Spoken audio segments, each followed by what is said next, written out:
గురు గురు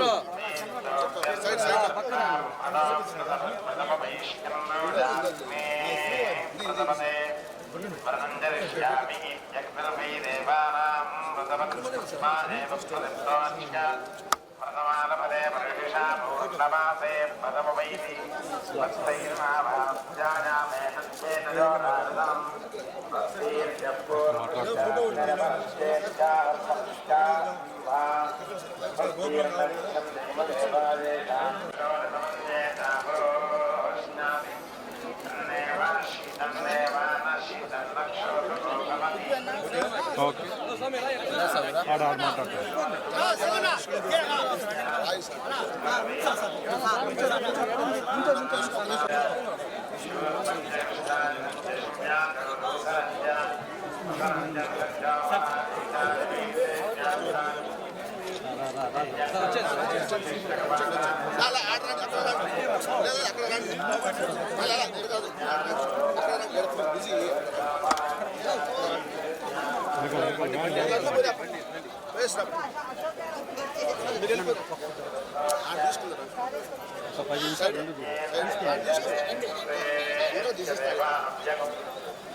ఆశీర్వచన చేసి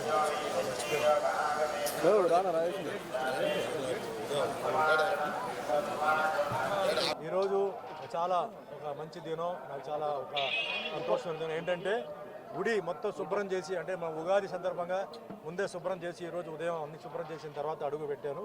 అందులో ముఖ్యంగా ఈరోజు శ్రీవాణి దర్శనం. సో ఈ శ్రీవాణి దర్శనం గురించి నేను ప్రత్యేకంగా చెప్పాలి.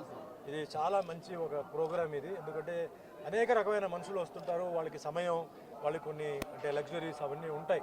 సో ముందుగా ఈ ఒక దర్శనం అరేంజ్ చేసిన ఆఫీసర్స్కి, బోర్డుకి, వాళ్ళందరికీ ధన్యవాదాలు. సో చాలా అంటే ఈజీగా లోపల వచ్చి దర్శనం చేసుకొని, అంటే దేవుడి దగ్గర కూడా నుంచోపెట్టేసి, ఎందుకంటే దేవుడి దగ్గర నుంచోవడం, ఆరతి తోసుకోవడం అవన్నీ చాలా ఒక అదృష్టం భావిస్తాను. ఈరోజు చాలా బాగా జరిగింది. అందులో మా మిత్రులు సేలం నుంచి వచ్చారు, తమిళనాడు వాళ్ళు. సో ఫస్ట్ టైం వాళ్ళు వస్తున్నారు ఇక్కడికి. సో వాళ్ళు కూడా చాలా సంతృప్తిగా జరిగింది. సో చాలా మంచి ప్రోగ్రామ్ శ్రీవాణి ప్రోగ్రామ్. ఎందుకంటే ఎయిర్పోర్ట్లో కూడా ఏంటంటే టికెట్లు తీసుకోవచ్చు. ఎందుకంటే చాలామందికి ఇక్కడ రకరకమైన ప్రోగ్రామ్స్ ఉన్నాయి.